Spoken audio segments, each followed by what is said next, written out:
কবরে নিয়ে যাওয়া হলো আপনাকে। কয়জনে নিবে? আপনার সঙ্গীরা আপনাকে কবরে নিয়ে চলে গেল। কবরে নিয়ে যাওয়ার পরে কবরে তারা রাখলো। কবরে রাখার পরে ওই কবরে রাখার পরে কে আপনার আপন হবে বলেন? সন্তান চলে আসবে, পুত্র পরিজনরা চলে আসবে, আত্মীয় স্বজনরা চলে আসবে। কেউ আর কবরে আপনার আপন হলো না। সবাই আপনাকে কবরে রেখে চলে আসলো। কে আপনার আপন? বলে দিয়ে আসা হলো বিসমিল্লাহি ওয়া আলা মিল্লাতি রাসূলিল্লাহ। তোমাকে নবীর দলে কবরে নামানো হলো, রসুলের দলে কবরে নামানো হলো। এই কথা বলে তো সবাই চলে আসলো। বলেন আপনার কবরে আর কি আপন আছে? ভাইজান আমার, কবরে নামাই দিয়ে চলে আসার পরে সবশেষ ব্যক্তি যখন কবর থেকে চলে যায়, ওই ব্যক্তির 40 কদম পার হওয়ার পরে মুনকার নেকির আপনার কবরে চলে আসবে প্রশ্ন করার জন্য। মুনকার নেকির আসবে। সেদিন উপায় কি হবে? 3টা প্রশ্ন করা হবে। মার রাব্বুকা ওয়া মা দীনুকা মা কুনতা তাকুলু ফি হাক্কি হাদার রাজুল। 3টি প্রশ্ন করা হবে কবরে। কিন্তু আপনাদেরকে একটা ইবাদত আজ বলে দিয়ে যাই, মানুষকে কবর দেওয়ার পরে তাড়াহুড়া করে কবর থেকে চলে আসবেন না। শোনেন, মানুষকে কবর দেওয়ার পরে তাড়াহুড়া করে কবর থেকে চলে আসবেন না। অনেকে দেখা যায় জানাজার নামাজ পড়েই চলে যায়, কবরের কাছে যায় না। কবরের পাশে দাঁড়িয়ে তালকিন দিবেন, কোরআন থেকে তেলাওয়াত করবেন জোরে জোরে, কালেমা শরীফ পড়বেন জোরে জোরে। কিছু সময় পরে মুনকার নেকির আসবে তাকে প্রশ্ন করার জন্য। মিশকাতুল মাসাবিদ ভিতরে নবীজি হাদিসে কারিমা বর্ণনা করেছেন। হযরত উসমান গনি জিন্নুরাইন বলেন, কোন এক সাহাবীর কবর দেওয়ার পরে আমরা কবর থেকে চলে আসবো। নবী বললেন, আমার সাহাবীরা, তোমরা তোমার ভাইয়ের জন্য ইস্তাগফিরু লিআকিকুম, তোমরা তোমার ভাইয়ের জন্য ইস্তিগফার করো, তার জন্য আল্লাহর কাছে ক্ষমা চাইতে থাকো। সাহাবীরা বলেন, ইয়া রাসূলুল্লাহ, কেন? বলে, কিছু সময় পরে তোমরা চলে যাওয়ার পরে তোমার ভাইয়ের কবরে মুনকার নেকির আসবে। প্রশ্নের জবাব যাতে সহজ হয় সেই জন্য তোমরা তোমার ভাইয়ের কবরের পাশে দাঁড়ায় ইস্তিগফার করো, তার জন্য দোয়া করতে থাকো। একবার জোরে বলা যাবে কি মারহাবা? এই জন্য কবরের পাশে দাঁড়ায় কোরআন পড়বেন। আল্লাহর নবী বলেন, কত সময় পড়বে? একটা উট জবাই দেওয়ার পরে, জবাই দিয়া চামড়া ছিলাইয়া গোশত বানাইয়া হাড্ডি বানাইয়া বন্টন করিয়া সমস্ত মানুষের মাঝে বন্টন করে দিতে যত সময় লাগে, তোমরা এত সময় কবরের পাশে দাঁড়াও। একসাথে বলবেন আল্লাহু আকবার। উট জবাই দিয়া চামড়া ছিলাইয়া গোশত বানাইয়া বন্টন করতে যত সময় লাগে, এত সময় তোমরা তোমার ভাইয়ের কবরের পাশে দাঁড়ায় দোয়া করো, দোয়া করো। কেননা কিছু সময় পরে মুনকার নেকির আসবে, তোমার ভাইয়ের প্রশ্নের জবাব যাতে সহজ হয় সেই জন্য তার জন্য দোয়া করে যাও, কারণ কিছু সময় পরে মুনকার নেকির আসবে। কবর থেকে তাড়াতাড়ি চলে আসবেন না নিকটবাসী, কবর থেকে তাড়াতাড়ি আসবেন না। কবরের পাশে দাঁড়াবেন, দাঁড়াইয়া দোয়া করবেন, দাঁড়াইয়া দোয়া করবেন, দীর্ঘ সময় দাঁড়াবেন, দাঁড়াইয়া দোয়া করবেন। কবর থেকে তাড়াতাড়ি আসবেন না, দোয়া করবেন, ক্ষমা চাবেন। প্রশ্ন রাখতে পারেন, ফরিদি হুজুর সে সারা জীবন নামাজ কালাম ভালো মতো করেনি, আমরা দোয়া করে কি করব? আরে ভাইজান, আল্লাহ তো নিজে বলছে, قل يا عبادي الذين أسرفوا على أنفسهم لا تقنطوا من رحمة الله।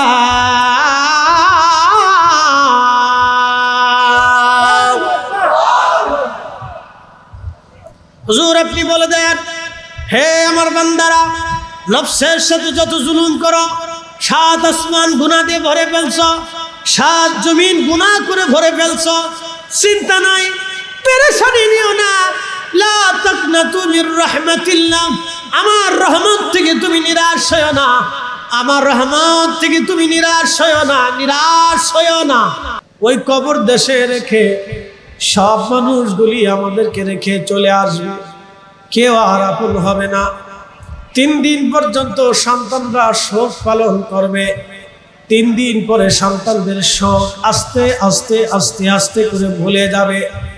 আবার শুনে যান, 3 দিন পর্যন্ত সন্তানরা শোক পালন করবে। 4 মাস 10 দিন পর্যন্ত স্ত্রী ইদ্যত পালন করবে। 4 মাস 10 দিন পরে সে নতুন কোনো স্বামী গ্রহণ করার চেষ্টা করবে। 4 মাস 10 দিন পর্যন্ত স্ত্রী ইদ্যত পালন করবে। 4 মাস 10 দিন পরে ওই স্ত্রী অন্য কোথাও স্বামী গ্রহণ করার চেষ্টা করবে। এটাই আমাদের জীবন। বলে হুজুর, বিধবা মহিলারা কেন স্বামী নিবে? ভালো করে মাসালা জেনে যাবেন। আমাদের বাংলাদেশে শুধু নেগেটিভ চিন্তা ভাবনা, শুধু নেগেটিভ চিন্তা ভাবনা আমাদের বাংলাদেশে। আল্লাহর নবী বললেন, আমার উম্মতেরা তোমরা বিধবাদেরকে বিবাহ করায় দাও। সন্তান যদি উপযুক্ত হয়, মা যদি বিয়ে করতে চায় তো সন্তানের দায়িত্ব মাকে বিয়ে করায় দেওয়া। বাবা যদি উপযুক্ত হয়, সন্তান যদি বুঝনে বলা হয়, বাবা যদি বিবাহের উপযুক্ত থাকে, মা যদি মারা যায় ওই ছেলের দায়িত্ব মাকে বিবাহ করায় দেওয়া। ছেলে মেয়ে যদি উপযুক্ত হয়, বিবাহ বন্ধনে আবদ্ধ করায় দেন, এটা রাসূলের তরিকা। আর বাবা মা যদি বয়স্ক থাকে, বিবাহের যদি যোগ্যতা তার থাকে, আপনার বাবা মারা গেছেন, বাবা মারা গেছে, আপনার মা যোগ্যতা সম্পন্ন, সন্তানরা অন্য কোনো পুরুষকে মায়ের কাছে দেখতে চায় না। না না, এই মাসালা দিলে হবে না। আপনার মা অন্য কোনো পুরুষের কাছে নিরাপদ হবে যদি আপনার মা স্বামী গ্রহণ করে।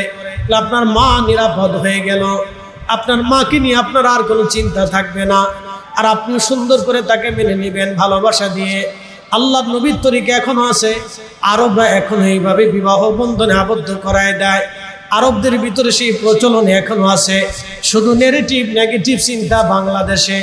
যদি কেউ 2 বিয়ে করে, আমাদের বাংলাদেশে কয় লুচ্ছা।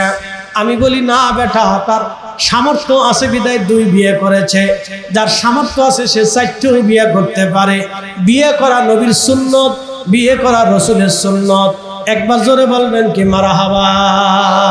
فَمَن يَعْمَلْ مِثْقَالَ ذَرَّةٍ خَيْرًا يَرَهُ।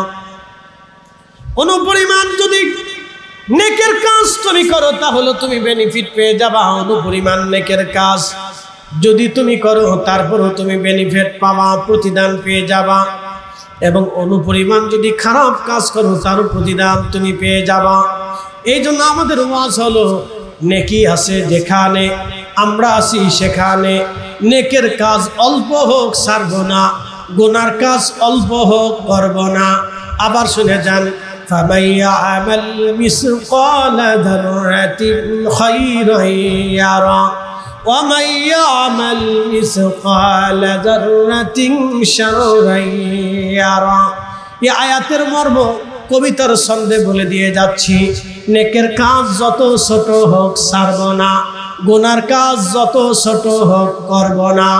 আবার বলি, নেকের কাজ যত ছোট হোক ছাড়ব না, গুনার কাজ যত ছোট হোক করব না। অতএব মিলাদ কিয়াম নেকের কাজ ছাড়ব না, দোয়া দুরুদ নেকের কাজ ছাড়ব না, মিলাদ মাহফিল নেকের কাজ ছাড়ব না, কোরআন খতম নেকের কাজ ছাড়ব না, নামাজের পরে দোয়া নেকের কাজ ছাড়ব না, ফাতিহা দিয়া মধ্যেখানের জন্য দোয়া করা নেকের কাজ ছাড়ব না। বেশি লম্বা করব না। আপনাদেরকে এবার নিয়ে চলে যায় কবর। কতদিন পর্যন্ত কবরে থাকবেন? আন্দিকুটবাসী কিয়ামত পর্যন্ত কবরে থাকবেন। এরপরে আল্লাহ বললেন, ওয়া ইদাল কুবুরু বুশিরাত। কবর উদ্দোলিত হবে। কবর থেকে মানুষেরা দৌড়ায় দৌড়ায় আল্লাহর দিকে যেতে থাকবে। তখন কোনো পোশাক থাকবে না, হাজার হাজার কোটি টাকার মালিকের কোনো সঙ্গী থাকবে না, দুনিয়া জোড়া বাদশাদের কোনো সঙ্গী থাকবে না। বাজান রে, বাংলাদেশের প্রধানমন্ত্রী, রাষ্ট্রপতি, প্রধান সেনাপতি, প্রধান বিচারপতি, প্রধান উপদেষ্টা যাই কর না কেন, আতা সাতা লেতা খাতা, দুনিয়ার গরিব মিসকিন সহায় সম্বলহীন যা কিছু বলেন না কেন, জালেম, আটপার, বাটপার, সিটার, আলেম জালেম পীর মাশাইখ বুজুর্গ সেই দিন সবার কাপড় বস্ত্রহীন অবস্থায় থাকবে। সেই দিন কারো পরনে কোনো বস্ত্র থাকবে না, সবাই দৌড়াইতে থাকবে আল্লাহর দিকে।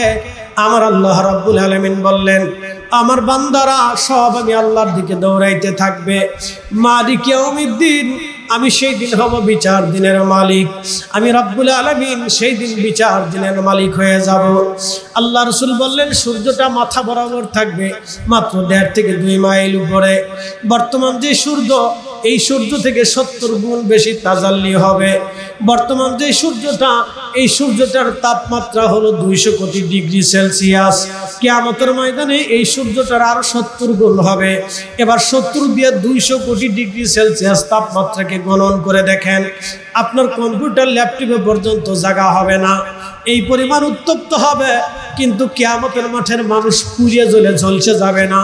সূর্যের উত্তাপ এত ভয়াবহ হবে, আরবে যদি কখনো মরুভূমির ভিতরে যান, দেখবেন মরুভূমির গরমটা এমনভাবে শুকনা, আপনি একবারে পুড়ে জ্বলে ঝলসে যাবেন না।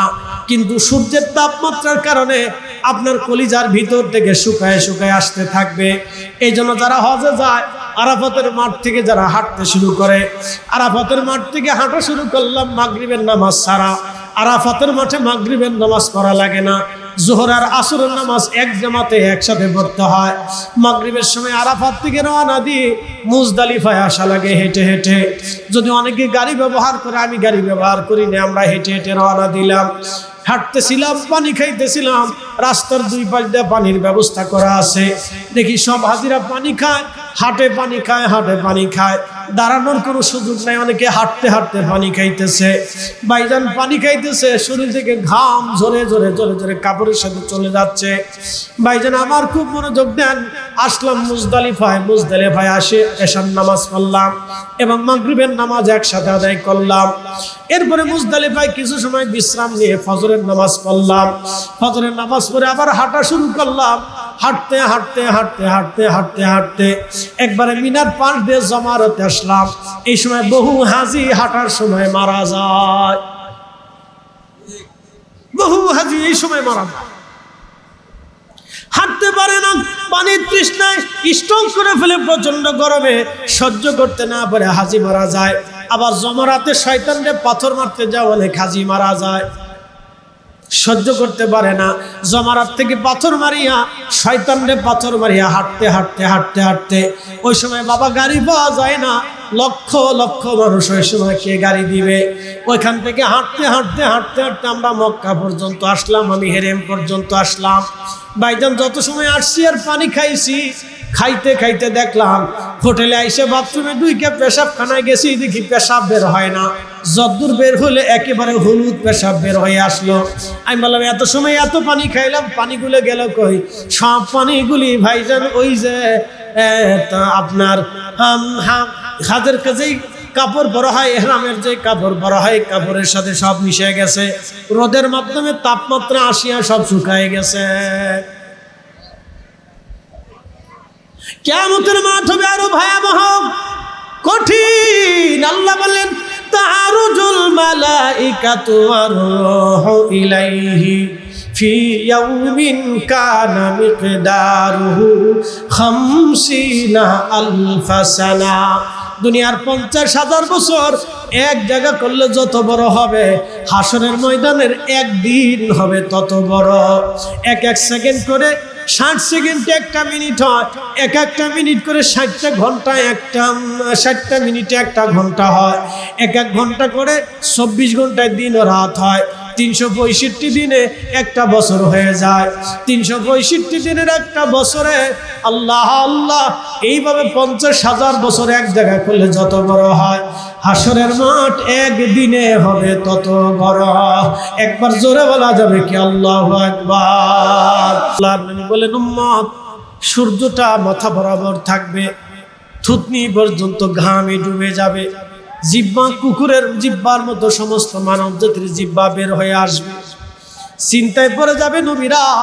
নবীদের গুনার জন্য তারা চিন্তায় পড়বে না, আল্লাহর কাহারিয়াত রাগাম্বিত দেখে সব নবীরা চিন্তায় পড়ে যাবে। সেই দিন আল্লাহ এত পরিমাণে জালালি হবে, আল্লাহ রাগ করে বসবে। এই রাগ দেখে নবীরা চিন্তায় পড়ে যাবে। সূরা তাকাসুর, আল্লাহাকুমুত তাকাসুর হাত্তা যুরতুমুল মাকাবির। মানুষ দুনিয়ার ধন সম্পদের পিছনে দৌড়াইয়া আমি আল্লাহকে ভুলে যায়। আল্লাহ বলেন কত সময় ভুলে থাকে? হাত্তা যুরতুমুল মাকাবির, কবর পর্যন্ত তারা ভুলে থাকে। বন্ধু, ওই সূরা তাকাসুরের তাফসীরের মধ্যে এসেছে, আল্লাহ রাসূল বলতেছেন কিয়ামতের মাঠে সমস্ত নবীদের কপালের চামড়াগুলি ভাঁজ পড়ে যাবে পেরেশানিতে, যে আল্লাহকে কেমনে খুশি করা যায়। নবীদের কোনো ভুল নাই, গুনাহ নাই, গুনার কারণে তারা পেরেশানি হবে না, কারণ তারা মাসুম বেগুনাহ। তারা আল্লাহকে খুশি করার জন্য চিন্তায় পড়ে যাবে। আল্লাহর কাহারিয়ত দেখে সবাই চিন্তিত। সব মানব জাতি হযরত আদম সফিউল্লাহর কাছে যাবে, সব মানব জাতি আদম সফিউল্লাহর কাছে যাবে। আদম বলবে, যাও, আমি গন্ধম খাইছিলাম, চিন্তায় আছি, তোমরা অন্য কোথাও চলে যাও। সবাই ইব্রাহিম খলিলুল্লাহর কাছে আসবে, তিনি বলবে, যাও, তোমরা অন্য কোথায় চলে যাও। সবাই মুসা কালিমুল্লাহর কাছে আসবে, তিনি বলবেন, যাও, তুমি অন্য কোথায় চলে যাও, আজকে আমি চিন্তায় আছি। হযরত ঈসা রুহুল্লাহর কাছে আসবে, ঈসা রুহুল্লাহ ডাক দিয়ে বলবে, দাউদ আলাইহিস সালামের কাছে যাবে, দাউদ আলাইহিস সালাম বলবে, অন্য কোথাও যা, আজকে আমি সম্ভব না। ঈসা রুহুল্লাহ বলবে, ও দুনিয়ার হাসরবাসী, তোমরা যার কাছে যাও, আজকে কোনো কাজ হবে না। আমি ঈসা রুহুল্লাহ দুনিয়ার জিন্দা থাকা অবস্থায় এমন একজন নবীর নবুয়ত নিয়া, এমন একজন নবীর উম্মত হয়ে আমি দুনিয়াতে গিয়েছিলাম, আবার পুনরায় কিয়ামতের আগে। তোমরা যদি ওই নবীর কাছে যেতে পারো, আজকে ওই নবী ছাড়া আল্লাহকে কেউ খুশি করতে পারবে না। এই জন্য আমার নবী হলেন আসা আইয়া বাসাকা মাকামাম মাহমুদা। আমার নবীজিকে আল্লাহ মাকামে মাহমুদ দিয়েছে। সাহাবীরা বলেন, ইয়া রাসূলুল্লাহ, মাকামে মাহমুদ কি? আল্লাহ বলেন, ওয়ালা সাউফা ইউতিকা ফাতারদা, আমি আল্লাহ আপনাকে অচিরেই খুশি করব, রাজি করব। সাহাবীরা ডাক দিয়ে বলেন, ইয়া রাসূলুল্লাহ, আপনাকে কখন খুশি করা হবে? আল্লাহর নবী ডাক দিয়ে বলেন, সাহাবীরা রে, কিয়ামতের ময়দানে আমি আমার উম্মত যাকে খুশি জান্নাতে নিয়ে যাব। আমি আমার উম্মতের উপরে খুশি হইলে আল্লাহ খুশি হয়ে যাবে। আমার একটা উম্মত জাহান্নামে থাকা অবস্থায় আমি নবী জান্নাতে যাব না। একবার চিৎকার মেরে জোরে বলেন না, ইয়া রাসূলুল্লাহ।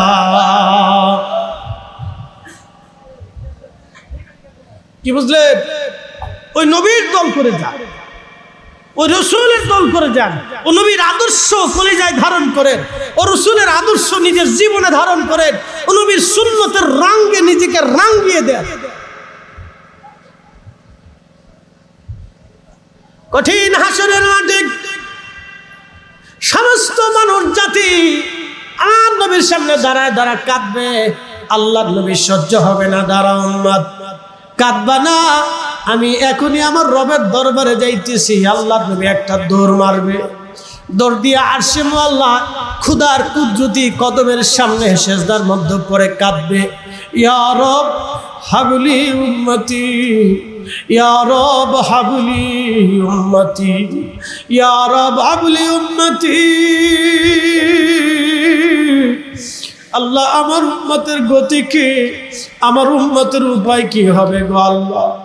আল্লাহ ডাক দিয়ে বলবে, হাবিব, আপনি কি জন্য কাঁদেন গো নবীজি? আল্লাহর নবী ডাক দিয়ে বলবে, আল্লাহ, আমি আমার উম্মতের মায়া পেরেশানির জন্য কাঁদি। তখন আল্লাহ ডাক দিবে, হাবিব, আপনি মাথা উঠান, আর কাঁদবেন না। আমি আল্লাহ ওয়াদা করেছিলাম আপনাকে মাকামে মাহমুদ ওয়ালা বানাবো। আমি আল্লাহ ওয়াদা করেছিলাম আপনাকে আজকে খুশি করব। বন্ধু, কাদার জন্য আপনাকে হাসরে আনি নাই, আপনি আজকে মাথা উঠান। হাসরবাসী আজকে দেখুক আপনার শান, আপনার মর্যাদা হাসরবাসীরা দেখে যাক। হুজুর, আমি আল্লাহ আপনাকে ইজাজত দিলাম, আপনি যাকে খুশি তাকে নিয়ে আল্লাহর জান্নাতে চলে যান। একসাথে জোরে বলেন আল্লাহু আকবার। রব্বুল আলামিন সূরা জুমআতে বলেন, কুল, হুজুর আপনি আপনার উম্মতদেরকে জানিয়ে দেন, तमाम সৃষ্টিবাসীকে, পৃথিবীবাসীকে আপনি জানান, ইন্নাল মাউতাল্লাযী তাফিরুনা মিন, মৃত্যু থেকে তারা পালায়, মরণ থেকে তারা পালায়, মৃত্যু থেকে তারা পালায়। হাবিব উম্মতকে জানিয়ে দেন, যতই মৃত্যু থেকে তারা পালাক না কেন, ফাইন্নাহু মুলাকিকুম, এই মরণ তার সাথে মোলাকাত করবে, এই মৃত্যু তার সাথে মোলাকাত করবে। মৃত্যু থেকে মানুষ যতই পালাক না কেন, এই মরণ তার সাথে মোলাকাত করবে, এই মরণ থেকে সে পালাইতে পারবে না। হযরতে সুলাইমান আলাইহিস সালাম পৃথিবীর শ্রেষ্ঠতম বাদশা ছিলেন। এত বড় বাদশাহী আল্লাহ তাকে দিয়েছিলেন। তার 3টা বাহিনী ছিল যুদ্ধ করার জন্য। একটা বাহিনী মানুষ, আর একটা বাহিনী ছিল জিন বাহিনী, আর একটা বাহিনী ছিল ভাইজান পাখি বাহিনী। মানুষ বাহিনী, এই মানুষেরা নবী সুলাইমান আলাইহিস সালামের পক্ষে লক্ষ লক্ষ সৈন্যরা যুদ্ধ করত। মানুষদেরকে প্রোটেক্ট দেওয়ার জন্য জিন বাহিনীর সাথে থাকতো। বিরাট বড় লক্ষ লক্ষ জিনেরা সুলাইমান আলাইহিস সালামের পক্ষ নিয়ে যুদ্ধ করত। এই মানুষ বাহিনীদেরকে পাহারা দেওয়ার জন্য, আকাশে রোদের ছায়া দেওয়ার জন্য পাখিরা আকাশে উড়ে উড়ে উড়ে উড়ে মানুষ বাহিনীদেরকে তারা ছায়া দিত। এই পাখিদের যিনি লিডার, তিনি হুদহুদ। হুদহুদ ছিলেন গোয়েন্দা ডিভিশনের প্রধান। সারা পৃথিবীতে উড়ে বেড়াইতে পারত হুদহুদ। হাজার হাজার কিলোমিটার উড়লেও ক্লান্ত হতো না। একসাথে বলবেন আল্লাহু আকবার। না হয় না, আরো জোরে। হাজার হাজার কিলোমিটার উড়লেও হুদহুদ কখনো ক্লান্ত হতো না। এক উড়ালে হাজার হাজার কিলোমিটার উড়ে যেতে পারত হুদহুদ। এই হুদহুদের একটা চোখের পাওয়ার ছিল। হুদহুদ মানুষের মতো কথা বলতে পারত। হুদহুদ গোয়েন্দা ডিভিশনের প্রধান। এই হুদহুদের চোখের রাডারের একটা পাওয়ার ছিল। এই হুদহুদ যখন কোন স্থান দিয়ে উড়ে যাইত, মাটির দিকে নজর করার পরে এই হুদহুদ পাখিটা মাটির কত ফিট নিচের মধ্যে পানি আছে, সোনা আছে, মণিমুক্তা আছে, এই হুদহুদ পাখির চোখের রাডারে ধরা পড়ে যাইত। একবার জোরে বলা যাবে কি মারহাবা। হযরত নবী সুলাইমান আলাইহিস সালাম দুনিয়ার বাদশাহী আল্লাহ থেকে দিলেন। পৃথিবীর এমন কোন ইঞ্চি মাটি নাই যে ইঞ্চি মাটির বাদশাহী আল্লাহ তাকে না দিয়েছিলেন। সুলাইমান আলাইহিস সালামের রাজদরবারে এক যুবক বসে আছে। এই যুবক সুলাইমান আলাইহিস সালামের রাজদরবারে বসা। সুলাইমান আলাইহিস সালাম রাজদরবারে সিংহাসনে বসা। এত বিরাট বড় সিংহাসন। ডান পাশে 350 মানুষ মন্ত্রী, বাম পাশে 350 জিন মন্ত্রী ছিল। তিনি শুধু দুনিয়ার বাদশা ছিলেন না, কোহে কাবের বাদশা ছিলেন। শুধু কোহে কাবের বাদশা না, দুনিয়ার এমন কোন সাগর আর মহাসাগর নাই যে সাগর মহাসাগরে সুলাইমানি বাদশাহী না করেছিলেন। শুনে যাবেন, দুনিয়াতে আল্লাহ সবাইকে বাদশা বানায় না। কি কথা কর না কেন? দুনিয়াতে আল্লাহ সবাইকে রাজত্ব দেয় না। আল্লাহ যাকে খুশি তাকে রাজত্ব দিয়ে থাকেন। আল্লাহ বলেন, কুলিল্লাহুম্মা মালিকাল মুলকি তুতিল মুলকা মান তাশা। ধুলির তখ্তের উপরে বসে হযরত ওমর দুনিয়ায় শাসন করলেন। মহাশিক্ষক আম্মা জান আয়েশা সিদ্দিকা, যিনি শিক্ষিকা ছিলেন, হুজরা শরীফের মধ্যে বসে বসে দুনিয়ার আগত স্বাগত সব সাহাবী হাদিস পিপাসুদেরকে তিনি হাদিস বর্ণনা করে করে শুনিয়েছেন, হাদিস শিখিয়েছেন। দুনিয়ার নারীদেরকে তিনি মাসালা শিক্ষা দিয়েছেন। তিনি আম্মা জান আয়েশা সিদ্দিকা, জিনার থেকে 2200 হাদিস এই উম্মত সংগ্রহ করেছে। আমার রাসূলের একটা দুইটা হাদিস না, 2200 হাদিস আম্মা জান আয়েশা বর্ণনা করেছেন। অসংখ্য নারীদেরকে তার হুজরাতে দ্বীন শিক্ষা দিয়েছিলেন আম্মা জান আয়েশা। এ নারী সমাজ শুনে যান, আমরা আমাদের দ্বীন শিক্ষাকে ভুলে গেলাম। উপস্থিতি, সুলাইমান আলাইহিস সালাম একজন নবী যাকে আল্লাহ বাদশাহী দিয়েছিলেন। আর দাউদ আলাইহিস সালামকে আল্লাহ বাদশাহী দিয়েছিলেন। সুলাইমান আলাইহিস সালামকে বাদশাহী দিলেন। এছাড়া অন্য কোন নবী বাদশাহী করছে কিনা আমার জানা নাই। সুলাইমান এবং দাউদ দুইজন নবী সারা পৃথিবীতে আর কোন নবী বাদশাহী করছে কিনা আমার জানা নাই। এই দুইজনের কথাই কোরআনে আল্লাহ লিখেছেন। আমার নবী বাদশাহী করেছেন, দুজাহানের বাদশাহী, শুধু দুনিয়ার বাদশাহী করেন নাই। রাজপ্রাসাদ ছাড়া, রাজমুকুট ছাড়া মসজিদে নববীতে বসে বসে আমার নবী দুনিয়া শাসন করেছিলেন। একবার জোরে বলা যাবে কি মারহাবা। আমার নবীর নীতি দেখে খোলাফায়ে রাশিদ,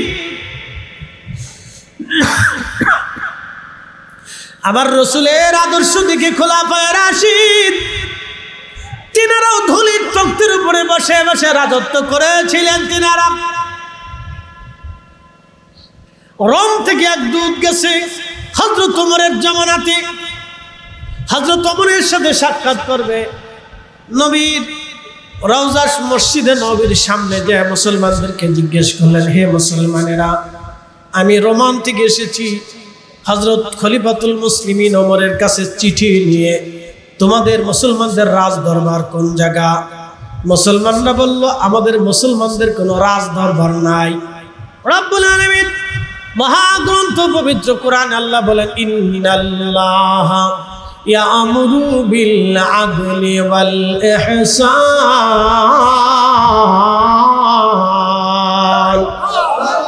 নিশ্চয়ই আমি রব্বুল আলামিন তোমাদেরকে হুকুম করলাম, আদেশ করলাম, তোমরা দুনিয়াতে ন্যায় করবা, ন্যায় অন্যায় করবা না, অন্যায়কে সমর্থন দেবা না, ন্যায় করবা, ন্যায়কে সমর্থন দিবা, ন্যায়ের জন্য সাহায্য করবা, তোমরা অন্যায় করবা না।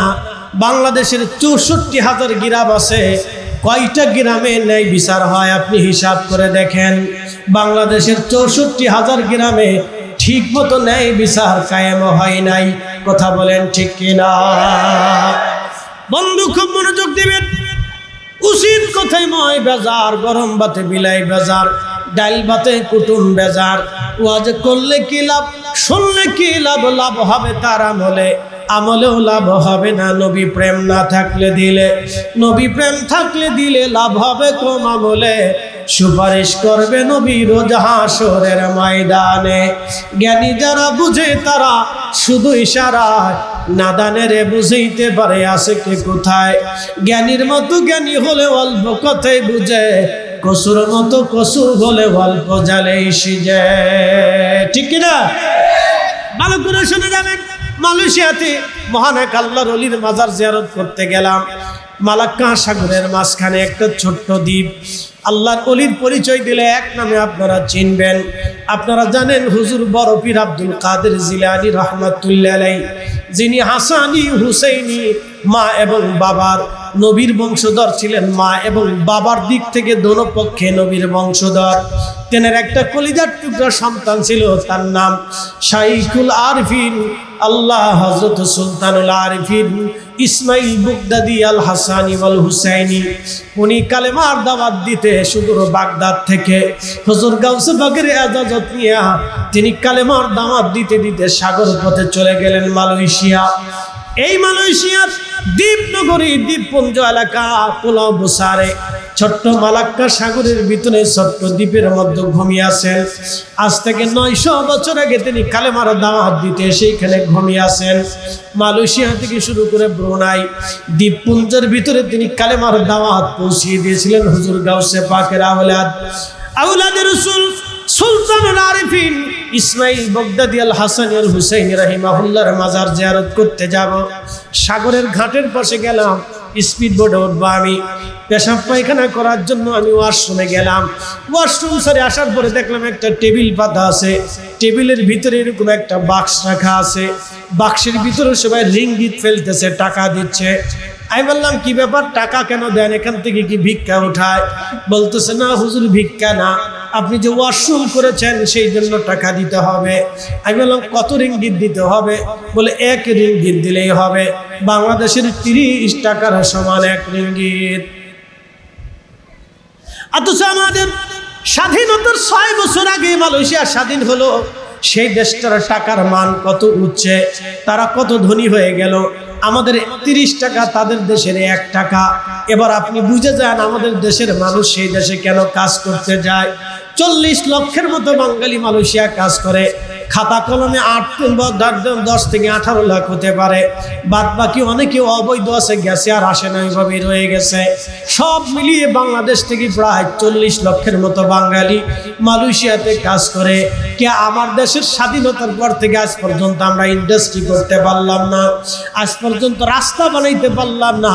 আমি যত বছর আপনাদের এলাকায় ওয়াজ করতে আসি তত বছরই ভরেই দেখলাম কুমিল্লা রোড থেকে ব্রাহ্মণবাড়িয়া বিশ্ব রোড পর্যন্ত শুধু লক্কর ঝক্কর লক্কর ঝক্কর লক্কর ঝক্কর। সুলাইমান আলাইহিস সালামের রাজদরবারে, নবী সুলাইমানের রাজদরবারে এক যুবক বসে আছে। এই যুবক বসে থাকার পরে সুলাইমান আলাইহিস সালাম লক্ষ্য করলেন আজরাইল আলাইহিস সালাম রাজদরবারে প্রবেশ করেছে, কিন্তু আজরাইল আলাইহিস সালাম এই যুবকের চেহারার দিকে তীক্ষ্ণ নজরে তাকিয়ে আছেন। ইমাম আহমদ ইবনে হাম্বল রাহিমাহুল্লাহ কিতাবুজ জুহুদের মধ্যে ঘটনাখানা লিখতেছেন, সুলাইমান আলাইহিস সালাম দেখেন জিবরাইল আজরাইল আলাইহিস সালাম ওই যুবকের দিকে তীক্ষ্ণ নজরে তাকিয়ে আছে। যুবকের দিকে তীক্ষ্ণ নজরে তাকিয়ে থাকার পরে আজরাইল আলাইহিস সালাম চলে গেলেন।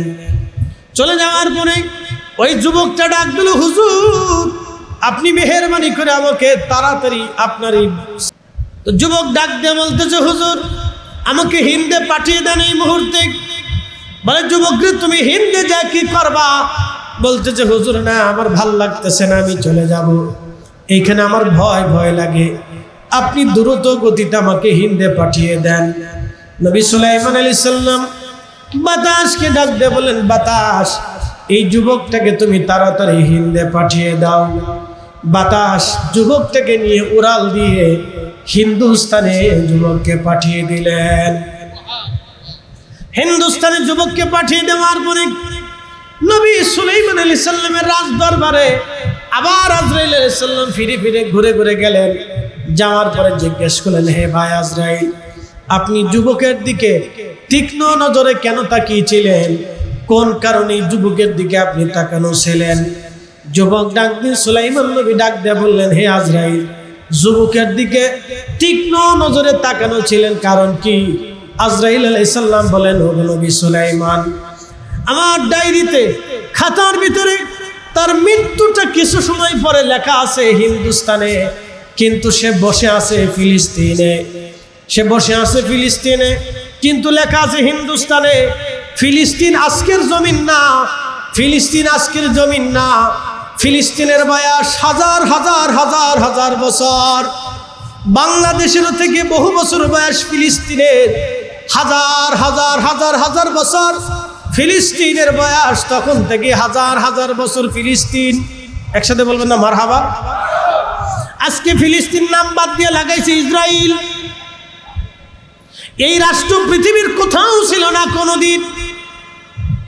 এটা ক্ষমতার জোরে তৈরি করা হয়েছে, অস্ত্রের জোরে এই রাষ্ট্র তৈরি করা হয়েছে।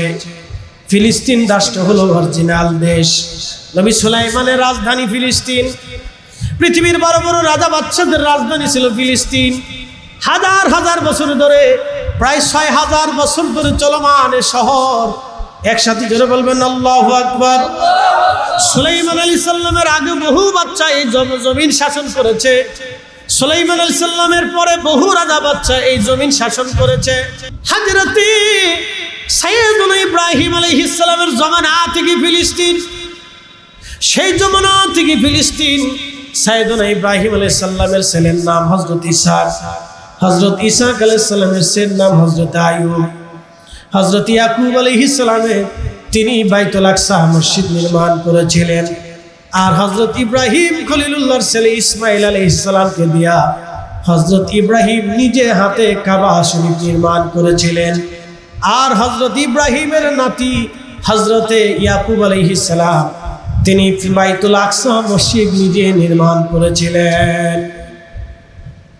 বাইতুল আকসা নির্মাণ করলেন হযরত ইব্রাহিম আলাইহিস সালামের নাতি, আর বাইতুল্লাহ নির্মাণ করলেন ইব্রাহিম এবং ইসমাইল আলাইহিস সালাম। দুইজনে বাইতুল্লাহ নির্মাণ করলেন, আর ইয়াকুব তিনি নির্মাণ করলেন বাইতুল আকসা মসজিদ। এই জন্য এই মসজিদের মালিক হযরত ঈসা রুহুল্লাহ ওই মসজিদে জন্ম নিয়েছেন। ওই মসজিদে তার মা খাদেমা ছিলেন হযরত মারিয়াম আলাইহিস সালাম তাহেরা তৈয়বা। তিনি ওই মসজিদের খাদেমা ছিলেন। এই জন্য খ্রিস্টানরা বলে এই মসজিদ আমাদের, মুসলমানরা বলেন না এই মসজিদ আমাদের। কারণ এই মসজিদে আদিকাল থেকে সমস্ত নবীরা নামাজ পড়েছেন। একসাথে বলবেন না আল্লাহু আকবার। ৭০,০০০ নবী এই মসজিদে নামাজ পড়েছেন। আমাদের নবী যেহেতু শেষ নবী, অতএব নবীরা নবীদের ভাই, এক নবী আর এক নবীর ভাই, অতএব এই মসজিদ আমাদের। না হয় না, আরো জোরে বলেন আল্লাহু আকবার। খুশি না বেজার? জোরে বলেন খুশি না বেজার? তিনি রাহমাতুল লিল আলামিন। রাসূলের দল করে যান, নবীর দলে থেকে যান, নবীর দলে থাকে। মেহেশ্বরে আপনি কাউকে খুঁজে পাবেন না। আল্লাহর নবী বলেন উম্মতে 3 জায়গায় মা সন্তান পাবে না, সন্তান মা পাবে না, বাবা সন্তান পাবে না, সন্তান বাবা পাবে না, দাদা দাদি পাবে না, নানা নানি পাবে না, কেউ কারো খোঁজ নেবে না, কেউ কারো পরিচয় দিবে না, আত্মীয় স্বজনের পরিচয় থাকবে না, ভাই ভাইয়ের পরিচয় থাকবে না। সাহাবীরা বলল হুজুর ওই 3 জায়গা কোন জায়গা? নবীজি জবাব দিলেন সাহাবীরা রে, প্রথম নাম্বার হলো প্রথম নাম্বার হচ্ছে মিজানের পাল্লা, যখন গুনাহ আর নেকি ওজন করা হবে। এই সময় মা সন্তান ভুলে যাবে, সন্তান মা ভুলে যাবে, বাবা মা ভুলে যাবে, স্বামী স্ত্রী বলবে, স্ত্রী স্বামী ভুলে যাবে, কেউ কারো চেহারার দিকে তাকাবে না, সবাই চিন্তায় থাকবে। না জানি রে আজকে আমার কি উপায় হয়, আজকে আমার কি উপায় হয়। আল্লাহর নবী ডাক দেয়া বলেন সাহাবীরা রে, সবাই তোমাকে ভুলে গেল, আমি নবী তোমাকে ভুলবো না। আমি নবী মিজানের পাল্লার পাশে দাঁড়িয়ে থাকবো। আমার উম্মতের গুনার পাল্লা যখন ভারী হয়ে যাবে, আমি নবীজি কালেমা শরীফ আমার উম্মতের নেকের পাল্লার উপরে দিয়ে দিব। সাথে সাথে আমার কারণে আমার উম্মতের নেকের পাল্লা আমার আল্লাহ ভারী বানায়া দেবে। একটা জবান বন্ধ থাকবে না। চিৎকার মেরে জোরে বলেন আল্লাহু আকবার। আপনারা খুশি না বেজার? বলে নবীর দল করা লাগবে, নবীর দল। কি কথা কর না কেন? ওই নবীর দলের নাম কি? ওই নবীর দলের নাম আহলে সুন্নাত ওয়াল জামাত। ওই নবীর দলের নাম আহলে সুন্নাত ওয়াল জামাত। যেই জামাত খাজা আজমিরি রাহিমাহুল্লাহ দিয়েছেন, যেই জামাত হুজুর গাউসে বাগ আপনাদেরকে দিয়েছেন, যে জামাত শাহজালাল ইয়ামানি মুজাদ্দিদি আপনাদেরকে দিয়েছেন, যে জামাত হযরত মুজাদ্দিদ আল ফসানি সেরহিন্দি দিয়েছেন, যে জামাত খাজা বাহাউদ্দিন নকশবন্দ বুখারী দিয়েছেন, যে জামাত হযরত শেখ সোহরাওয়ার্দী রাহমাতুল্লাহি আলাইহি দিয়েছেন, যে জামাত হযরত বাইজিদ বোস্তামি রাহমাতুল্লাহি আলাইহি দিয়েছেন, এই জামাতের নাম আহলে সুন্নাত ওয়াল জামাত। একবার জোরে বলা যাবে কি মারহাবা? 2 ঘন্টা একটানা আপনাদের সামনে তাকরীর করেছি, আর কথা বাড়াবো না, আর বাড়াবো না। এই নীতি দীর্ঘ আলোচনা আপনাদের সামনে ওয়াজ করে শোনাইছি। যদি একটা কোথাও বাড়ি পর্যন্ত নিয়ে যান তো জীবনে কাজে লাগবে।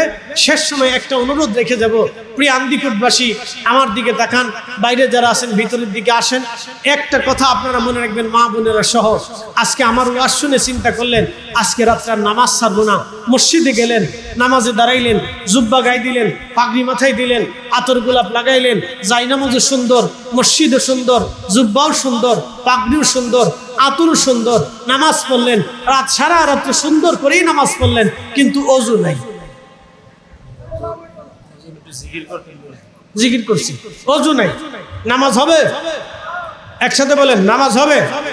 না করছি, একবার করছি, বারবার করা নামাজ হবে? হ্যাঁ কথা কর না কেন? ওযু ছাড়া কি নামাজ হবে? নামাজ হবে না। তো ওযু ছাড়া যদি নামাজ না হয় তো হালাল খাবার ছাড়া ইবাদত কবুল হয় না। ওয়াজ শেষ। এবার যদি বুঝেন এই একটা জিনিস বাড়ি পর্যন্ত আজকে নিয়ে যান, জীবন কাজে লাগে। এই একটা জিনিস বাড়ি পর্যন্ত নিয়ে যান, জীবন কাজে লাগবে। হালাল খাবার ছাড়া ইবাদত কবুল হয় না। হালাল খাবার ছাড়া, হালাল রিজিক ছাড়া ইবাদত কবুল হয় না। এবার যদি চান অন্যের জমি মারবেন তো মারেন, এবার যদি চান সুদ খাবেন তো খান, এবার যদি চান ঘুষ খাবেন তো খান, এবার যদি চান অন্যের হক মারবেন তো মারেন, কিন্তু হালাল ছাড়া ইবাদত কবুল হয় না। এই মাসালা সারা জীবন মনে রাখবেন। যদি চান যে হজে যাবেন তো যান, হালাল ছাড়া হজে গেলেও হজ কবুল হবে না। আর মাহে রমজানে রোজা রাখছেন, রাখেন, হালাল ইফতার ছাড়া আপনার রোজা মঞ্জুর হবে না। ও শেষ, একবারে ডাইরেক্ট সাফ সাফ কাট কাট কথা আপনাদেরকে শোনাই দিলাম। যদি বুঝেন লাস্টের আমার একটা কথা বাড়ি পর্যন্ত নিয়ে যাবেন, সারা জিন্দেগি কাজে লাগবে। দিন শেষে একবারও যদি আল্লাহ বলে ডাকবেন বহুত পরিমাণ হয়ে যাবে। দিন শেষে একবারও যদি আল্লাহকে সেজদা দেন বহুত পরিমাণে হবে। বলে কারণ কি? আপনার খাবারে ভেজাল নাই, পোশাকে ভেজাল নাই, রক্তে ভেজাল নাই, কলিজায় ভেজাল নাই, পানিতে ভেজাল নাই, চোখে ভেজাল নাই, কানে ভেজাল নাই, দেহে ভেজাল নাই। একসাথে বলবেন আল্লাহু আকবার। মনে রেখে ও আশ্বাস আসেন নবীজিকে দাঁড়ায় সালাম জানাই, ইয়া নবী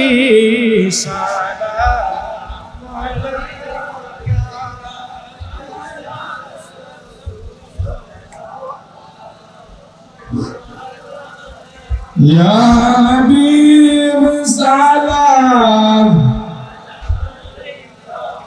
সালাওয়াতুল্লাহ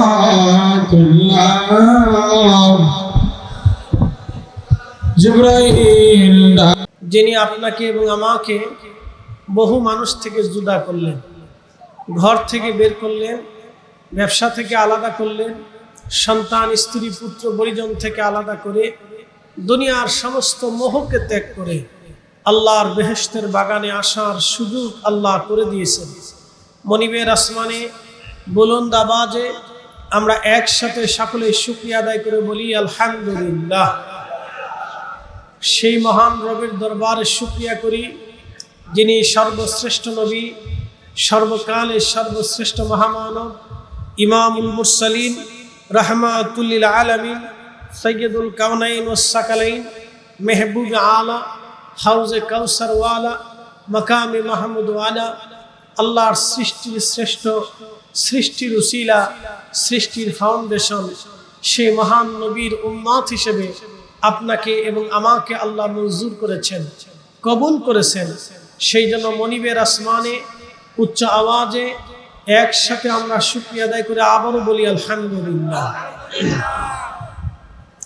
প্রিয় উপস্থিতি, আজকে জুমআবার চলে গেছে, জুমার দিন চলে গেছে। আমি সূরা জুমআ থেকে আপনাদেরকে আয়াতে কারিমার উপরে তাকরীর করে ইনশাআল্লাহ শোনাবো। যেহেতু ভাই আমাকে বলেছেন হুজুর কবর এবং হাসরের উপরে কিছুটা আলোকপাত করবেন, আমি সূরা জুমআ থেকে আপনাদেরকে শুরু করাই। যে পৃথিবীতে আমরা বসে আছি আজকে, এই পৃথিবীতে আসার আগে আমরা আরেকটা পৃথিবীতে ছিলাম, আরেকটা জগতে ছিলাম। আমরা এখন একটা জগতের মধ্যে বাস করি। এই জগতে পানি আছে, বাতাস আছে, পাহাড় আছে, পর্বত আছে, গাছ আছে, তরুলতা পাতা আছে, বৃষ্টি আছে, ঠান্ডা আছে, গরম আছে, সূর্যের আলো আছে, আগুন আছে, 4 লক্ষ প্রজাতির জীব জন্তু দুনিয়াতে আছে, সাগর আছে, নগর আছে, মিষ্টি পানি আছে, লোনা পানি আছে। সব দিয়ে আল্লাহ পৃথিবীটাকে বসবাস উপযোগী করে তুলেছে। আমাদের পৃথিবীর নিচে আরো 6টা পৃথিবী আছে। আমাদের যে জমিন আছে, এই জমিনের নিচে আরো 6টা জমিন আছে, কিন্তু বিজ্ঞানের কোনো ব্যাখ্যা নেই। বিজ্ঞানের কোনো ব্যাখ্যা এই ব্যাপারে নাই, কারণ বিজ্ঞান এই বিষয়টা জানে। এই পৃথিবীর নিচে আরো 6টা জমিন আছে, আসমানের উপরে আরো 6টা আসমান আছে। আসমান সম্পর্কে বিজ্ঞানের কিছু ধারণা আছে, কিন্তু সামগ্রিক কোনো ধারণা নেই। যতটুকু তারা গবেষণা করে পেয়েছে ততটুকু তারা তাদের বই বা কিতাবের ভিতরে তারা লিখেছে। বাদ বাকিগুলি আসমানের খবর বিজ্ঞানের কাছে নেই। এই तमाम জগৎ সমূহের ভিতরে যাহা কিছু আছে সব আল্লাহর তাসবিহ করে, সব আল্লাহর জিকির করে, সব আল্লাহর ইবাদত করে। একসাথে বলবেন সুবহানাল্লাহ। না, বুঝাইতেছি আপনাদেরকে, একটু ভালো করে বুঝবেন। আপনার বাড়ির পাশে যে গাছ আছে, আপনি যখন ঘুমান এই গাছে আল্লাহর জিকির করেন। আপনার বাড়ির পাশে যে গাছ আছে, আপনি যখন ঘুমান এই গাছে জিকির করে আল্লাহ। আপনার ঘরের সামনে যে কুকুর পাহারা দেয়, এই কুকুরটা আল্লাহর জিকির করে। আপনার ঘরের ভিতরে আপনার সাথে যেই বিড়ালটা ঘুমায়, এই বিড়ালটাও আল্লাহর জিকির করে। আপনি যেই পুকুরের ভিতরে মাছ রেখেছেন, এই মাছ আল্লাহর জিকির করে। গোয়াল ঘরের মধ্যে যে গরু ছাগল রাখছেন এটাতেও আল্লাহর জিকির করে। সৃষ্টির যত পশু পাখি আছে, যত পশু পাখিরা আছে সব আল্লাহর তাসবিহ করে, আল্লাহর জিকির করে। ওরা আল্লাহকে বিশ্বাস করে, আল্লাহকে মানে। কিন্তু ওদেরকে মানানোর জন্য ওদের জাতির ভিতরে কোনো সতর্ককারী পাঠানো হয়নি। ভালো করে বুঝবেন, গরু ছাগল যে আল্লাহকে মানবে সেটার জন্য কোনো জাতিসত্তা, কোনো সতর্ককারী কিন্তু গরু ছাগলের ভিতরে নেই। দাঈ আল্লাহ, দাঈ ডাকনে বলা, ইলাল্লাহ আল্লাহর দিকে ডাকনে বলা।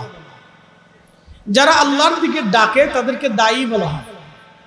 আবার ভালো করে বুঝবেন, যারা আল্লাহ এবং রসুলের দিকে মানুষদেরকে ডাকে তাদেরকে দায়ী বলা হয়। দাঈ আল্লাহ হচ্ছে আল্লাহর দিকে ডাকনে বলা। আল্লাহ তার রসুলকে দুনিয়ায় পাঠায় বলেন, ওয়া দাঈয়ান ইলাল্লাহি বিইজনিহি ওয়া সিরাজাম মুনীরা। নবী গো, আপনাকে আমি একটা কাজ দিছি, সেই কাজটা হলো আপনি মানুষকে আমি আল্লাহর দিকে ডাকবেন। আর সিরাজাম মুনীরা, আপনাকে উজ্জ্বল প্রদীপ বানিয়ে দুনিয়াতে পাঠিয়েছি। ভালো করে বুঝবেন,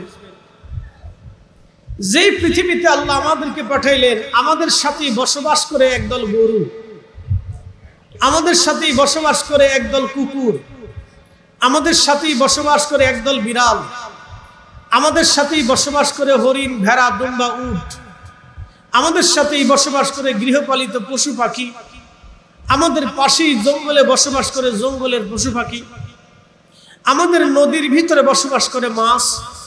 সবাই আল্লাহর তাসবিহ করলো, কিন্তু তাদেরকে আল্লাহর দিকে ডাকার জন্য কোনো দায়ী আল্লাহ নেই। একমাত্র মানুষকে ডাকার জন্য, জিনদেরকে আল্লাহর দিকে ডাকার জন্য দায়ী আল্লাহ আছে। প্রথম দায়ী আল্লাহ হচ্ছে নবী আলাইহিস সালাম, দ্বিতীয় দায়ী আল্লাহ হচ্ছে নবীর সাহাবীগণ, তৃতীয় দায়ী আল্লাহ হচ্ছে সাহাবীদের ছাত্র তাবিগণ, চতুর্থ দায়ী আল্লাহ হচ্ছে তাবিদের ছাত্র তাবিনগণ, পঞ্চম দায়ী আল্লাহ হচ্ছে আউলিয়া, আতকিয়া, উলামা, ফুদালা, নুজাবা, নুকাবা, মুতাখিরিন, মুতাকাদ্দিমিন, সালফে সালিহিন, তাম দুনিয়ার আতকিয়া, মুজাদ্দিদ, ওলি, গাউস, কুতুব। একসাথে বলবেন আল্লাহু আকবার। না হয় না, আরো জোরে বলেন, আরো জোরে বলেন। ওলিরা কার দিকে ডাকছে? জোরে বলেন। না না, একসাথে বলেন, ওলিরা কার দিকে ডাকছে? আমরা কার দিকে ডাকি? কিন্তু আফসোস, আমাদের কিছু ভাইরা আমাদেরকে বেদাতির একটা পর্যায়ে নিয়ে চলে আসছে। কি কথা কান না কেন? আমাদেরকে বেদাতির একটা তবকায় ফেলাইছে, একটা পাটে নিয়ে আসছে। অথচ আমাদের পূর্বতন, ঊর্ধ্বতন বুজুর্গানে দিন, আউলিয়া কেরাম, তারা যদি এই ভূখণ্ডে না আসতেন তাহলে কালেমার স্বাদ অন্তত আপনাদের নসিবে হইতো না।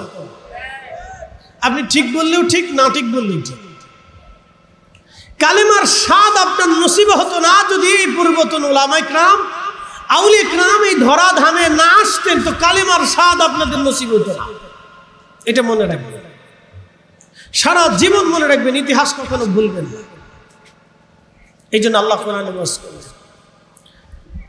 وَلْتَكُنْ مِنْكُمْ أُمَّةٌ يَدْعُونَ إِلَى الْخَيْرِ وَيَأْمُرُونَ بِالْمَعْرُوفِ وَيَنْهَوْنَ عَنِ الْمُنكَرِ। আমার বান্দাদের ভিতরে এক জমাত বান্দা থাকবে কিয়ামত পর্যন্ত, যারা মানুষদেরকে আল্লাহর দিকে, ভালো কাজের দিকে ডাকবে, খারাপ কাজ থেকে ফিরিয়ে রাখবে। কিয়ামত পর্যন্ত থাকবে।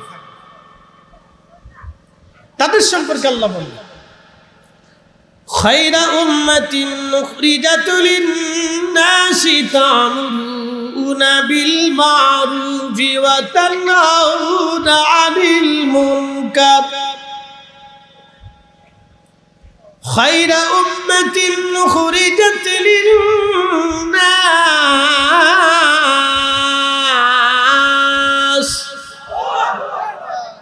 ভালো করে বুঝবেন, আল্লাহ এই জাতিদেরকে বলেন খায়রে উম্মাহ, তারা সৃষ্টির শ্রেষ্ঠ। একসাথে বলবেন আল্লাহু আকবার। না, জোরে বলুন, আরো জোরে। খায়রা উম্মাহ, সৃষ্টির শ্রেষ্ঠ, সমস্ত জাতির শ্রেষ্ঠ। খায়রা কুনতুম খায়রা উম্মাহ, তোমরাই সৃষ্টির শ্রেষ্ঠ জাত। একসাথে বলবেন আল্লাহু আকবার। সৃষ্টির শ্রেষ্ঠ জাতকে আমরা বানাইছি বেদাতি। সৃষ্টির শ্রেষ্ঠ জাতকে আমরা বানাইছি বেদাতি। বলে কারা? যারা আল্লাহর দিকে মানুষদেরকে ডাকে। কেন?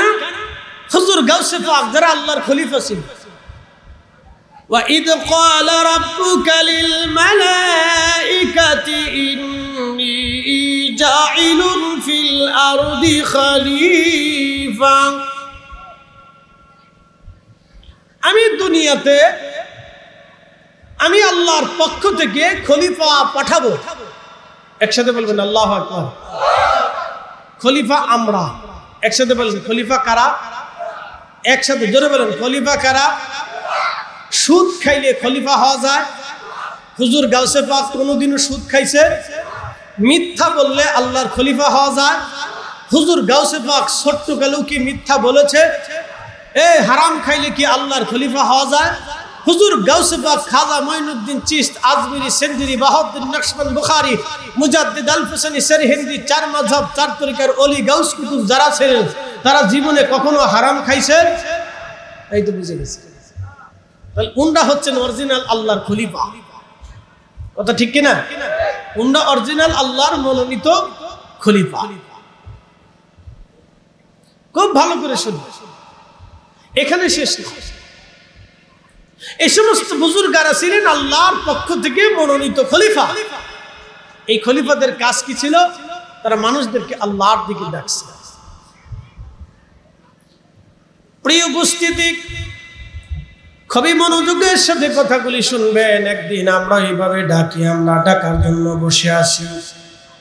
এমন একটা দিন আসবে যেদিন আমরা ডাকতে ডাকতে কবরের ডাকে আমরা পানি জমা হয়ে যাব। আল্লাহর দিকে ডাকতে ডাকতে কবরের দিকে চলে যাব।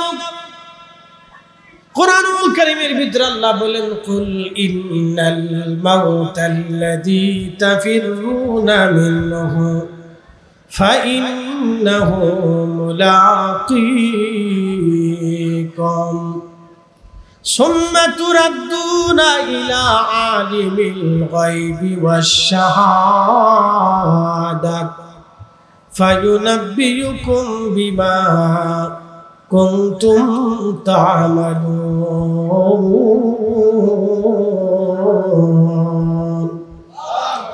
কখনো তোমাকে যদি ভুলি, কখনো তোমাকে যদি ভুলি, হেদায়েতের আলো যিনি নিয় কাছে তুলি। কখনো তোমাকে যদি ভুলি, হেদায়েতের আলো যিনি নিয় কাছে তুলি। ঠাই দিও প্রিয়তম ওগো মহিয়ান, তুমি রহমান, তুমি মেহেরবান। অন্ধ গাহে না শুধু তোমারি গুণগান, অন্ধ গাহে না শুধু তোমারি গুণগান। বুঝে বুঝে না তবু শান, তুমি রহমান, তুমি মেহেরবান। প্রিয় উপস্থিতি হাজিরিন, এই কথা কন না কেন? আপনারা তো খাবার নিয়ে মারামারি করেন কে? সব ব্রাহ্মণবাড়িয়ার মানুষ, কুমিল্লার মানুষ রাস্তায় নেমে দাঁড়ায় যদি বলে 24 ঘন্টার ভিতরে আমাদের ওয়াদা করতে হবে, এই রাস্তা কল্যাণ করে দিতে হবে, নাহলে একবারে সব বাটাম চালান দিয়ে দিব, আল্লাহর কসম করে বলি সরকারের টনক মারবে। আর ওরা রাস্তা দেখবেন যে 6 মাসের ভিতরে বানাই দিচ্ছে। তা দেবে না, এরা খালি নিজেরা মারামারি করে, কাজের বেলায় নাই, খালি অকাজে আছে। আমার ওয়াজের জীবনে আজ পর্যন্ত রাস্তায় খালি লক্কর ঝক্কর দেখলাম, বালা দেখলাম না কোনো। আপনাদের অঞ্চল থেকে ওয়াজ করে বাইক গেলে ঢাকা গেলে গেলে আমার গাড়ির অবস্থা কাইল হয়ে যায়, লক্কর ঝক্কর। আপনারা নিজেরা গ্রামে যুদ্ধ করেন, কে এগুলি করতে পারেন না? সব ব্রাহ্মণবাড়িয়ার মানুষ রাস্তায় নেমে যান যে আমরা রাস্তা ঠিক করে দিতে হবে। কি কথা কর না, তা যাবে না। ব্রাহ্মণবাড়িয়া বিশ্ব রোডে কি জাম করলো জানেন? সেই জামে আমার অনেকগুলি মাহফিল নষ্ট হয়েছে। 72 ঘন্টা জাম, বুঝতে পারছেন তো? মহিলারা কি অবস্থা? আমরা না হয় কোনাকাঞ্চিতে যেখানে সেখানে কাপড় উঁচু করে সারিয়ে দিতে পারি, পেশাব করতে পারি, বাথরুম করতে পারি, তো মহিলারা কোথায় যাবে বলেন তো?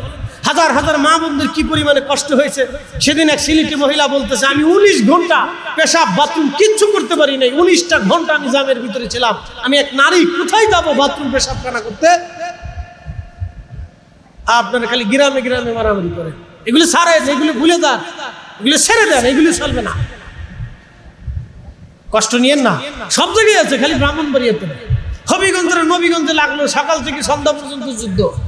আমাদের ফরিদপুর শহরে লাগলো সকাল থেকে সন্ধ্যা পর্যন্ত যুদ্ধ হলো।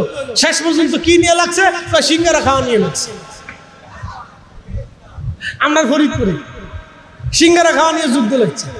লাস্টে যে কে কারে ফিটে, কে লেগে ফিটে কেউ জানে না। পরে শুনে সিঙ্গারা নিয়ে লাগছে। 5 টাকার সিঙ্গারা। কয় টাকা? 5 টাকার সিঙ্গারায় সারা শহর মিলে যুদ্ধ। যে যারে পারে হে আরে ফিটে। আরে সর্বনাশ, যুদ্ধ কারে? এই মেড ইন বাংলাদেশ। এই চরিত্র যতদিন শেষ না হবে ততদিন পর্যন্ত আমাদের ভাগ্যের আকাশের সূর্য উদয় হবে না। আমাদের এরকমই কষ্টাইতে হবে। শুনে যান, আমি বলতেছি, আমি 1 রিঙ্গিত দিলাম, কিন্তু যিনি টাকা নিবে সে নাই। বাথরুমের ওয়াশরুমের সামনে যে টাকা নিবে সে নাই। বাক্স আছে, টাকা আছে, বাক্স আছে, টাকাও আছে, কিন্তু টাকা নেওয়ালা উঠানোওয়ালা নাই। জিজ্ঞেস করলাম, বাইরে যিনি টাকা নিবে সে কো? টাকা নিবে সে, তার লাগবে না, টাকা আপনাকে দিয়ে যেতে হবে। মানুষ ইচ্ছা করেই টাকা রেখে যায়, কেউ কারো আমানত নষ্ট করে না। আমি বললাম, এটা যদি বাংলাদেশে হইতো তা হুজুর একবারে বাথরুম সহ উঠাই লয়ে যেত। হ্যাঁ, বাথরুমের কল খুলে, মেশিন খুলে তারপরে গাঁজা খাইত। মসজিদের টাকা চুরি করে, মসজিদের জান বাক্স চুরি করে, মসজিদের জুতা চুরি করে, মসজিদের ফ্যান চুরি করে যেই জাতি, সেই জাতির ভাগ্যের উন্নয়ন কিভাবে হবে? কথা কর না, ঠিক না? এই জাতির তকদির কিভাবে উন্নত বলেন? আপনি বলেন। আমার কথা যদি অযৌক্তিক হয় তো বলেন, ফরিদ হুজুর আপনি যুক্তি কথা বলতেছেন। আমি সেই দিন খেয়ে গেলাম। হাই চিন্তা করতেছো, এরা আমাদের থেকে মাইন্ডেড, চিন্তা চেতনায় কত উন্নত যে 50 বছর পর্যন্ত আগায় গেছে। যে ওই চিন্তাই আমাদের মানুষের মগজে আসে না যে টাকা দেবে। চিন্তা করতে পারছেন? তাদের চিন্তা চেতনা কত উন্নত হয়ে গেছে। কষ্ট হইতেছে আপনাদের না? একসাথে বলেন, কষ্ট হয়? একসাথে বলেন তো আল্লাহু আকবার। প্রশ্ন রাখবেন, হুজুর এই কথা কেন বলেন? এই কথা এই জন্যই বলি, আগামী সময় আমরা কবরের যাত্রী। আগামী সময় আমরা কবরের যাত্রী। যেখানে বসে আছেন এই মাটির নিচে ঘর হবে।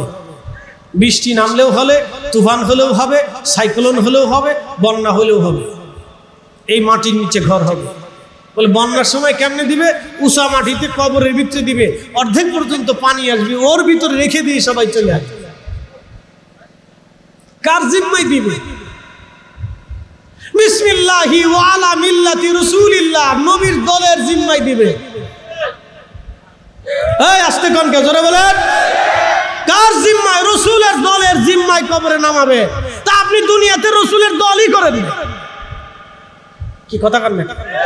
দুনিয়াতে আপনি রাসূলের দলই করেন নাই, কবরে 1000 মানুষ যদি কবরের পাশে দাঁড়ায় বিসমিল্লাহি ওয়া আলা মিল্লাতি রাসূলিল্লাহ, তোমার নবীর কবরের দলের, নবীর দলের উপরে কবরে নামাইলাম, কাজ হবে না। বা হিসাব বুঝে তারপরে যায়, হিসাব বুঝে যে 40 বছর কোরআন নাজিল হয় নাই, তো 40 বছর রাসূলের কাজ কি ছিল বলেন তো? একটা মিথ্যা বলে নাই, চগলখড়ি করে নাই, গীবত করে নাই, তহমত করে নাই, মানুষ ঠকাই নাই, আমানতের খেয়ানত করে নাই, অশ্লীল বাক্য বলে নেই, কাউকে আঘাত করে নেই, যুদ্ধ বন্ধ করেছেন, হিলফুল ফুজুল সংগঠন কইরা নবীজি যুদ্ধ বিগ্রহ মারামারি বন্ধ করেছেন, ক্ষুধার্তর করে খাবার দিয়েছেন, অনাহারীকে অসুস্থকে সেবা দিয়েছেন, অভুক্তকে খাবার পৌঁছে দিয়েছেন, বস্ত্রহীন যে ছিল তাকে কাপড় পরিয়েছেন, এবং এতিম যারা ছিল তাদেরকে তিনি সাহায্য করেছেন। সেই নবী 40 বছর ধরে মানুষের সেবা করেছেন, মানুষের জন্য কাজ করেছেন, আদর্শ সৃষ্টি করার জন্য তিনি আল আমিন হয়েছে। এই হাত উঁচু করে বলেন ঠিক না বেঠে? তিনি আমাদের নবী, তিনি আমাদের রাসূল, তিনি আমাদের রাসূল।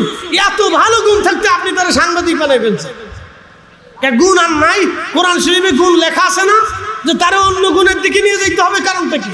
কোরআন শরীফে যেই গুণ আছে আমরা সেটাই তো বলি, শেষ করতে পারবো না। কি কথা কান না ঠিক কেন?